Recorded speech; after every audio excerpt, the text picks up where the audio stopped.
नमस्कार, मैं हूं मनोज वर्मा और आप देख रहे हैं हमारा विशेष कार्यक्रम अटेंशन। मध्य प्रदेश उपचुनाव में बीजेपी और कांग्रेस में उम्मीदवारों की घोषणा के बाद अब पार्टी नेताओं ने बगावत शुरू कर दी है। सबसे बड़ा झटका बीजेपी को रेगांव सीट पर लगा है, जहां पूर्व विधायक जुगल किशोर बागरी की राजनीतिक विरासत संभाल रहे उनके बेटे पुष्पराज बागरी और उनके छोटे बेटे देवराज की पत्नी वंदना ने पार्टी उम्मीदवार के खिलाफ चुनाव मैदान में मोर्चा संभाल लिया है। इधर खंडवा में नंद कुमार सिंह चौहान के बेटे हर्षवर्धन ने टिकट नहीं मिलने पर चुनाव से फिलहाल दूरी बना ली है। कांग्रेस में भी दावेदारों ने टिकट नहीं मिलने पर बगावती तेवर दिखाना शुरू कर दिए हैं। अलीराजपुर जिले की जोबट सीट से पूर्व विधायक कलावती के भतीजे दीपक भूरिया ने निर्दलीय पर्चा जमा कर दिया है। अब ऐसे में बीजेपी कांग्रेस इस संकट से कैसे उभरेगी, ये देखना दिलचस्प होगा। अटेंशन में आज हम इसी पर चर्चा करेंगे, लेकिन उसके पहले देखिए हमारी एक खास रिपोर्ट।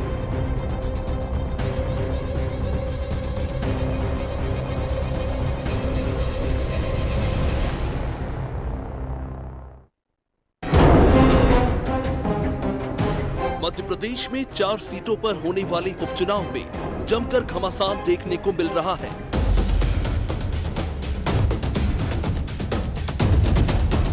एक तरफ कांग्रेस और बीजेपी जीत की रणनीति बना रहे हैं, तो दूसरी तरफ बगावत के सुर भी उठने लगे हैं। और ये मुसीबत एक पार्टी की नहीं, बल्कि बीजेपी और कांग्रेस दोनों ही दलों के लिए बड़ी मुसीबत बन गई है।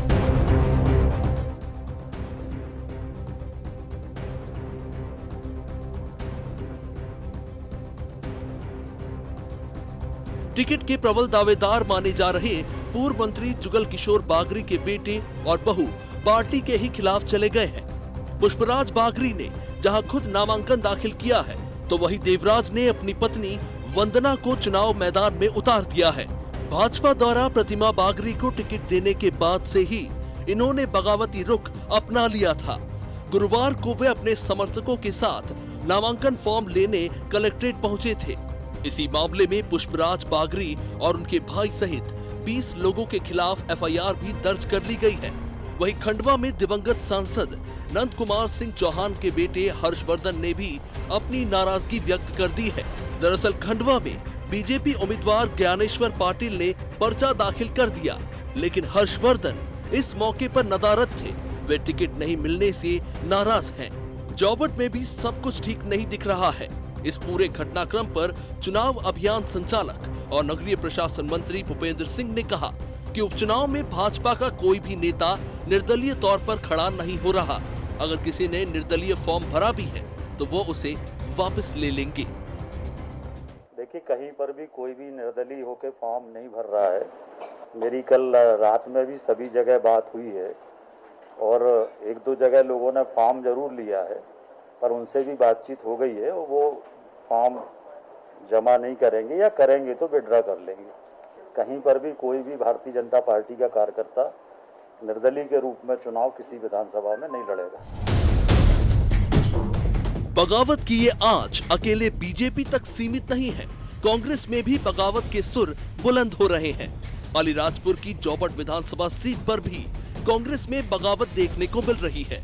यहाँ से पूर्व विधायक कलावती भूरिया के भतीजे दीपक भूरिया ने निर्दलीय पर्चा भर दिया है। कांग्रेस से महेश पटेल को टिकट मिलने के बाद से वो नाराज चल रहे थे। दीपक के मैदान में आने से ये चुनाव अब त्रिकोणीय हो सकता है, क्योंकि भाजपा ने यहाँ से सुलोचना रावत को मैदान में उतारा है।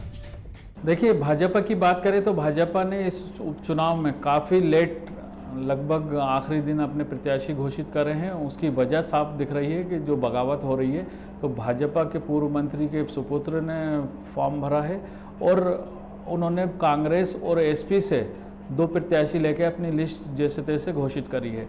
लेकिन हमारे जो आप बात है दीपक भूरिया जी की, तो वो हमारे परिवार का मामला है और निश्चित ही बातचीत करके वो अपना विड्रॉल फॉर्म कर लेंगे और कांग्रेस पार्टी एकता के साथ इस उपचुनाव में कमलनाथ जी के नेतृत्व में जाएगी और हम दमों को वापस रिपीट करेंगे। उपचुनाव में मध्य प्रदेश की जनता कांग्रेस के साथ कमलनाथ जी के विज़न पे हमें अपना विश्वास मत देगी और भाजपा के ये कथनी और करनी को वो समझ चुकी है। इस टाइम पे जब देश में कोरोना के बाद की स्थिति है, तो हमारे मुख्यमंत्री सिर्फ जुमले और वादे बेचने के लिए फिर से निकल पड़े हैं। जाहिर है, यदि नाम वापसी के बाद भी निर्दलीय उम्मीदवार मैदान में डटे रहे तो बीजेपी और कांग्रेस दोनों को परेशानी का सामना करना होगा। अब बीजेपी इससे कैसे निपटती है और कांग्रेस कैसे डैमेज कंट्रोल करती है, ये देखने वाली बात होगी। ब्यूरो रिपोर्ट, अनादि टीवी।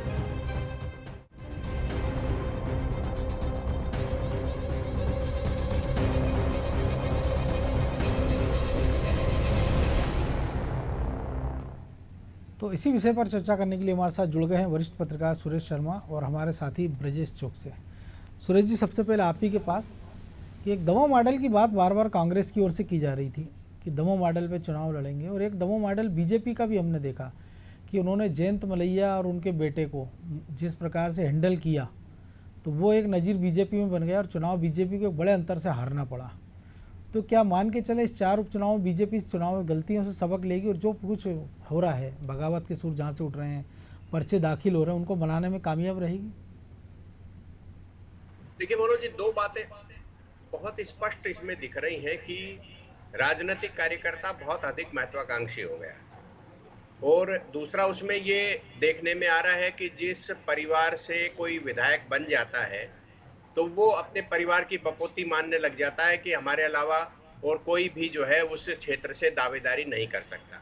अब ये कांग्रेस की भी बात जी कांग्रेस की भी बात हो जाती है, भाजपा की भी हो रही है, क्योंकि आप जुगल किशोर बागरी के परिवार का यदि मान लो नातिन वातिन को या इधर थोड़ा आगे बढ़ के टिकट दे दिया तो क्यों कहेंगे कि हम ही देंगे, क्योंकि जिस बेटे की बात कर रही है वो तो पिछले चुनाव में हार चुके थे बहुजन समाज पार्टी के व्यक्ति से, तो उनका तो पिताजी के रहते ही जब उसमें दम नहीं था तो आज कैसे दम मान लिया जाएगा।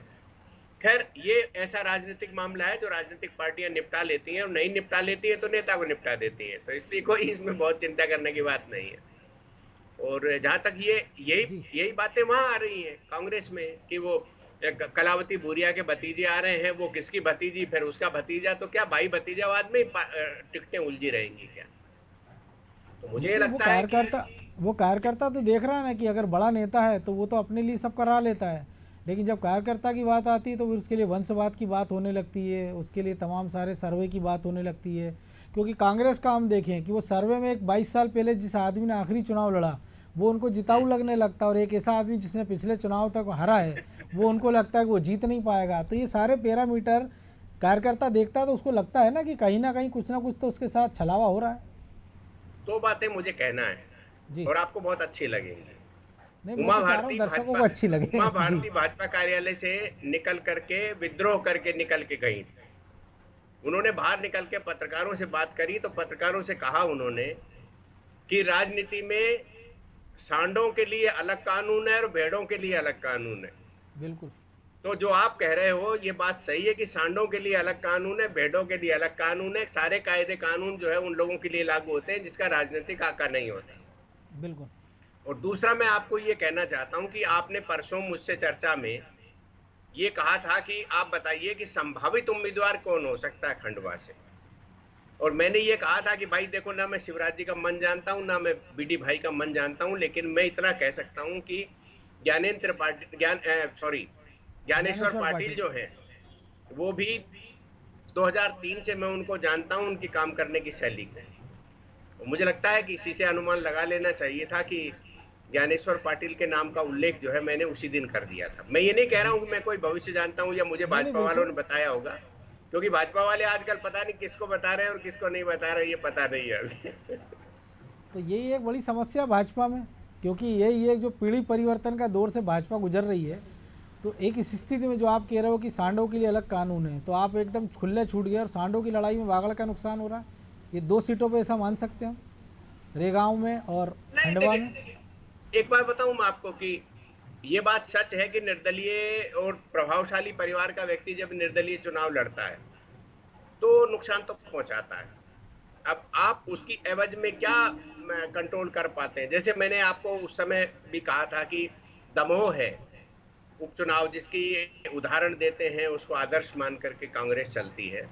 तो दमोह जो है किसी बेटे के कारण नहीं हारे, वहां तो मूल कैंडिडेट के खिलाफ आपने कैंडिडेट खड़ा किया था।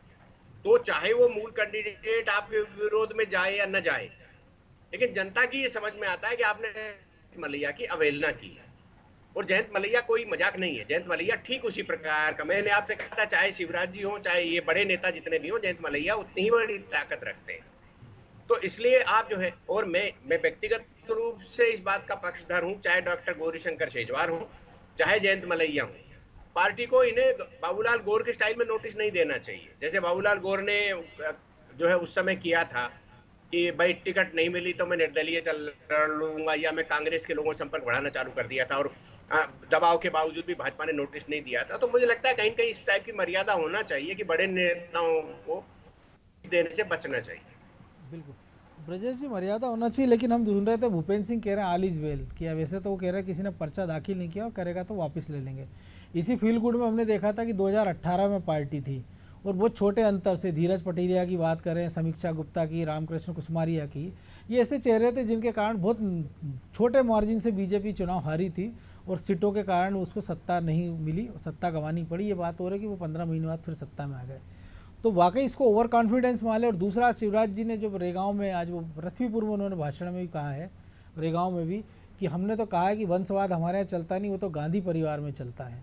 और दूसरा ये भी कहा कि अगर आपने इस कार्यकर्ताओं को नहीं जिताया तो 30 साल के लिए आप फिर भूल जाओ। तो क्या मान लें कि बीजेपी ने परमानेंटली वंशवाद से किनारा कर लिया है? देखिए मनोज जी, बीजेपी ने वंशवाद से किनारा कर लिया, ये कहना तो जल्दबाजी होगा, क्योंकि आप आगे जाके टिकट दोगे ही किसी न किसी को। यदि हम कहें कि इंदौर में क्या आप आकाश विजयवर्गीय का टिकट काट दोगे, आपने सांची में दिया ही था। आगे यदि दमोह की सुरेश जी बात कर रहे थे, तो दमोह में क्या है, इस परिणाम के बाद क्या आप मलैया परिवार को छोड़ दोगे? जयंत मलैया को नहीं दोगे तो सिद्धार्थ मलैया को दोगे। तो ये अलग बात है कि आगे क्या होगा। और ये कहना कि अभी वंशवाद, लेकिन वो अलग अलग जगह अलग अलग मुद्दे रहेंगे। जो आपने बात की पृथ्वीपुर की, वहाँ शिवराज जी ने कहा है कि देखिए कि इंदिरा गांधी, नेहरू से लेकर तमाम, राजीव गांधी, राहुल गांधी तक उन्होंने गिना है कि ये परिवारवाद की बेल है। भाजपा ने उससे किनारा कर लिया, हमने नहीं दिया, जो कार्यकर्ता है उसको दे देंगे, क्योंकि वहाँ वो मुद्दा बना रहे हैं, कार्यकर्ताओं को जागरूक कर रहे हैं कि आप में से कोई भी बन जाएगा। परिवारवाद को, कांग्रेस के लोगों को ही भड़का रहे हैं एक तरह से ये कहकर कि भाई यदि ये जीत गए तो ये परिवारवाद की बेल पनपती रहेगी। आप बृजेंद्र सिंह राठौर को जिताते आए, फिर बेटे के लिए लड़ते रहना, तो कार्यकर्ताओं का कोई वो है नहीं। तो ये भड़का कर वो फायदा लेना चाहते हैं, कांग्रेस के कार्यकर्ताओं की भावनाओं को भड़का कर कि भाई वो भी उम्मीद वाले कि हाँ आगे हमें मिल सकता है। जो दावेदार होंगे, यदि जिनको लग रहा होगा कि यदि ये राठौर नहीं होते, बृजेंद्र सिंह राठौर के बेटे नहीं होते, तो हमको टिकट मिल सकता था, तो ये फायदा रहता है। लेकिन यदि शिवराज जी के भाषण पर हम बात करें मनोज जी, तो रेगांव में उनका भाषण बदला हुआ रहता है। वो वहाँ पे बागरी के बेटे को एक संदेश देते हैं मंच से, बिना नाम लिए, कि आपके मान सम्मान में कोई कसर नहीं छोड़ी जाएगी। और ये भी घोषणा करते हैं इशारों में कि जो कॉलेज है वहाँ पे वो बागरी के नाम पर रख दिया जाएगा, नाम उसका। वहाँ पे आप देख रहे हैं कि रेगांव में पुष्पराज बागरी भी खड़े हुए हैं चुनाव में, निर्दलीय बागी होकर कह सकते हैं हम उनको। हालांकि यदि हम परिवहन वो नगरीय प्रशासन मंत्री की माने, भूपेंद्र सिंह की माने, तो मना ली, और भाजपा मना भी लेती है बहुत हद तक। और यदि दमोह से उसने सबक लिया होगा तो यहाँ भी बना लेगी। जिस तरह खंडवा की बात आ रही बार बार कि लगातार हर्ष चौहान से संपर्क में रहे नेता, 4-5 दिन से उन्होंने कोरोना टेस्ट करा लिया और उनसे संपर्क नहीं हो पा रहा, तो कोशिशें तो जारी हैं मनोज जी, और वहाँ भी कोशिशें जारी होंगी। मुझे लगता है ये बागरी के बेटे भी बेहतर तरीके से समझ रहे हैं, इसलिए उनके दूसरे बेटे की बहू ने भी पर्चा दाखिल किया है कि उन्होंने सोच लिया है कि यदि यहाँ पे हमने आज मोर्चाबंदी नहीं की तो निश्चित तौर पर हमें आगे टिकट नहीं मिलेगा। तो वो अपनी तरह से आश्वस्त होना चाहते हैं ताकि वो अपनी ताकत दिखा सकें। अब ये पार्टी के ऊपर है कि वो दोनों को बना ले, दोनों घर, एक ही घर से 2 उम्मीदवार खड़े हो रहे हैं बागी, तो दोनों को बना लें। और कोशिशें लगातार जारी भी रही होंगी। और भाजपा जिस तेजी से काम करती है, मुझे लगता है कि इस बार वो दमोह वाला इतिहास नहीं दोहराना चाहेगी, और जो गलतियों से सबक लेती है, कांग्रेस जैसा नहीं है कि वो गलतियों से सबक ना ले, ढर्रे पे ही चलती रहे। अब यदि दिलीप भूरिया की बात कर रहे हैं हम, जोबट की बात करते हैं मनोज जी, तो भूरिया जी चाहें तो कैसे खड़े हो सकते हैं? वो तो उनके परिवार का ही मामला है, वो चाहें तो आज बिठा लें, और वो टिकट के दावेदार भी थे। विक्रांत भूरिया ने अपना नाम भी वापस इसी वजह से लिया था कि परिवार में किसी तरह का विवाद ना हो, लेकिन महेश पटेल ले गए।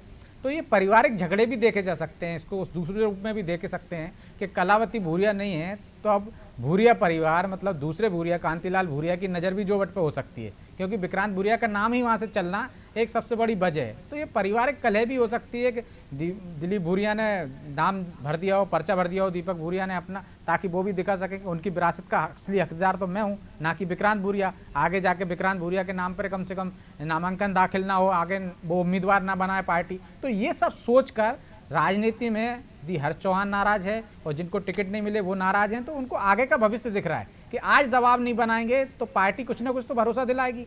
हो सकता है पार्टी को लगता है कि ज़्यादा नुकसान पहुंचा देंगे, दमाव जैसे हालात बन सकते हैं, तो उनको किसी निगम मंडल में एडजस्ट करने की बात की जा सके, उतना बड़ा वादा किया जा सके। लेकिन ऐसा नहीं होगा कि वो मैदान में ही रहें। यदि पार्टी को लगेगा कि ये ज़्यादा नुकसान पहुंचा रहे हैं, यदि कुसमारिया वाला भी मामला जैसा हुआ, दमोह देखा कि उन्होंने दो जगह से वो लड़े और जयंत मलैया की हार का कारण भी बन गए, तो ऐसा मुझे नहीं लगता कि मनोज जी इन उपचुनाव में आपको देखने को मिलेगा।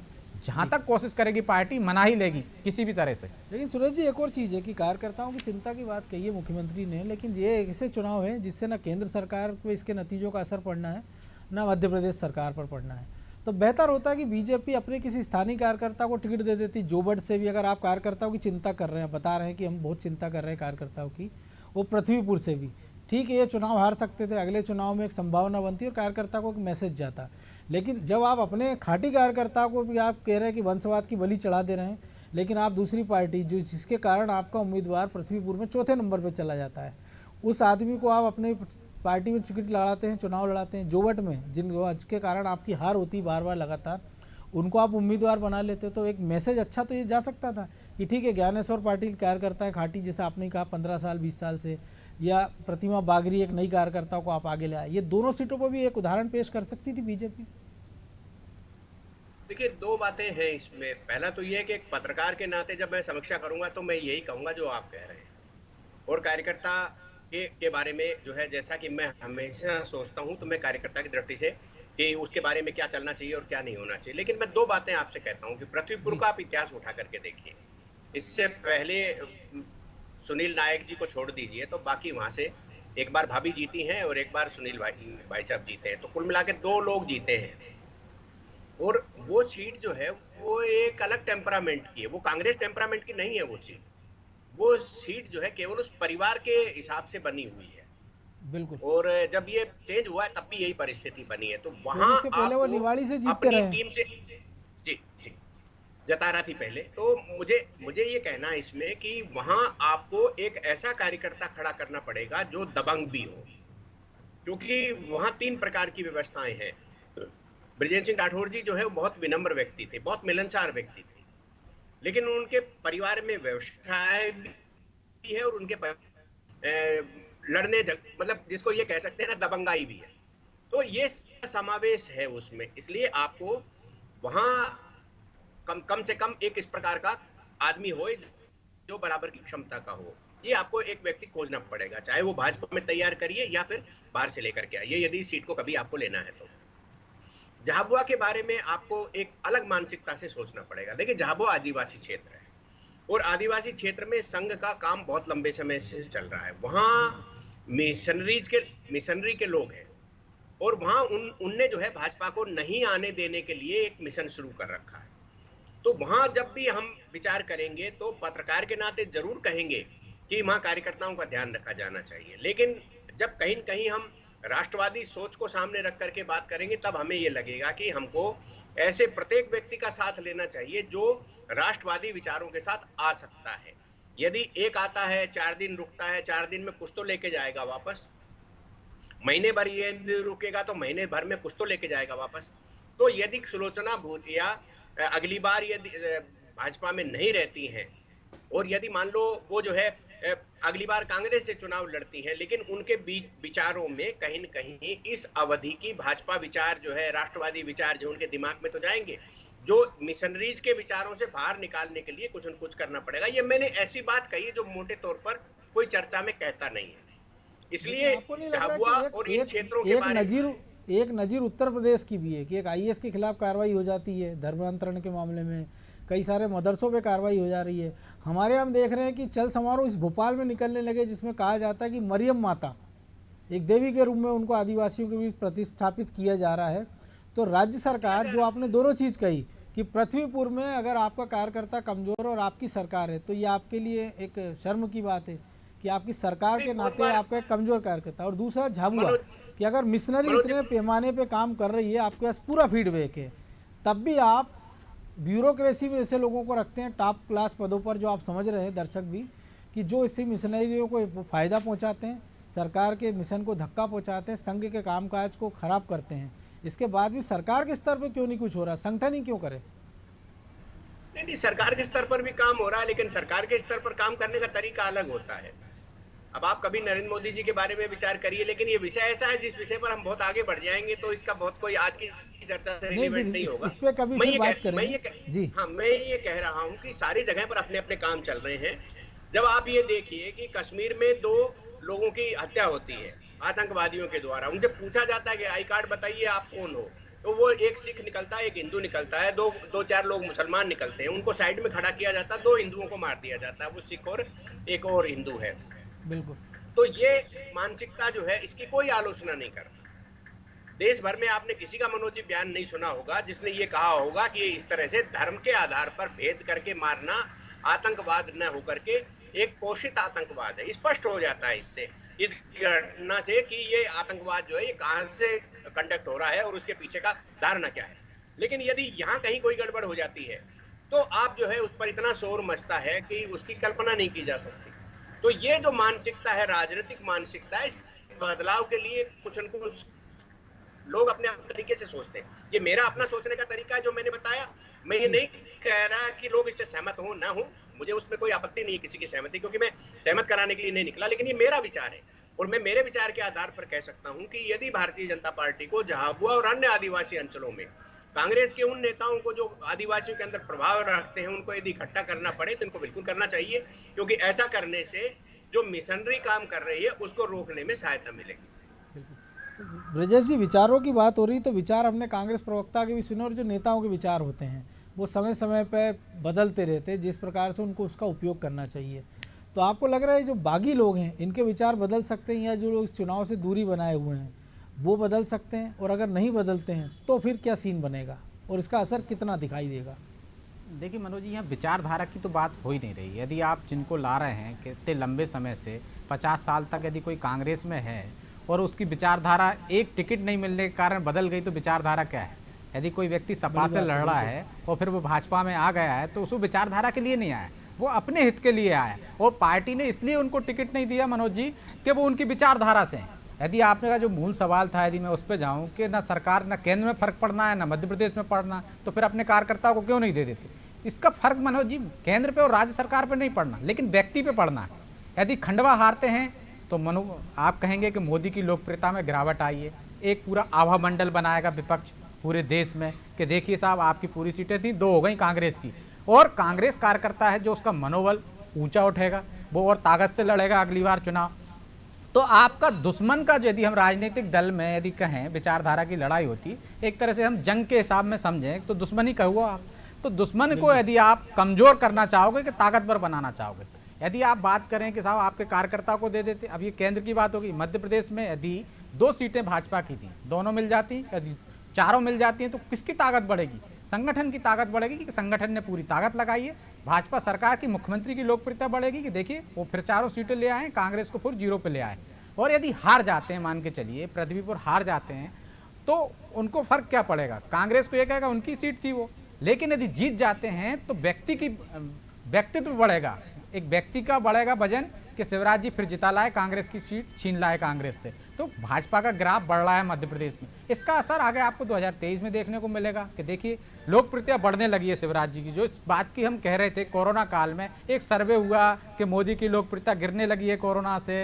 यदि मध्य प्रदेश में 2018 में सरकार नहीं बनी तो शिवराज जी की लोकप्रियता गिरने लगी है। यदि हम 4 सीट जीत जाती है भाजपा, तो क्यों नहीं ये कहा जाएगा कि लोकप्रियता बढ़ने लगी है। फिर लोगों ने विश्वास जताया है, जो बात भाजपा कहती है कि फिर शिवराज भरोसा बरकरार। तो भरोसे की बात हो रही है ना, तो ये आगे आपकी रणनीति में काम करता है, आपके कार्यकर्ताओं को बूस्ट अप करने में काम करता है। जो भरोसे का संकट कार्यकर्ता और संगठन के बीच है, उसको भी शायद हल करना पड़ेगा, क्योंकि चुनाव के नतीजे बहुत कुछ उससे प्रभावित होंगे। बहरहाल आप समय इजाजत नहीं दे रहा, इसलिए इस चर्चा को ही विराम देंगे। तो निश्चित तौर पर जब चुनाव होते हैं तो दल बदल होता है, कई सारे दलों में बगावत होती है, निर्दलीय मैदान में उतरते हैं, उनको मान मनोबल का दौर भी पड़ चलता है। लेकिन ये डिपेंड करता है इस संगठन के मुखिया के ऊपर कि वो उसको कितनी गंभीरता से लेता है। बीजेपी ने इसका खामियाजा 2018 में भुगता था, जब आधा दर्जन से ज़्यादा बागियों को वो मनाने में नाकामयाब रहे थे और उनको ये लगा था कि शायद इनसे कोई अंतर पड़ना नहीं है, और इसका खामियाजा हुआ था कि 15 साल पुरानी बीजेपी की सत्ता चली गई थी। यही गलती अगर बीजेपी ने इस चुनाव में करी या कांग्रेस मुगालते में रही तो दोनों के दिए चुनाव के नतीजे चुकाने वाले हो सकते हैं। अटेंशन में आज इतना ही, मुझे दीजिए इजाज़त और आप देखते रहिए अनादि टीवी। नमस्कार।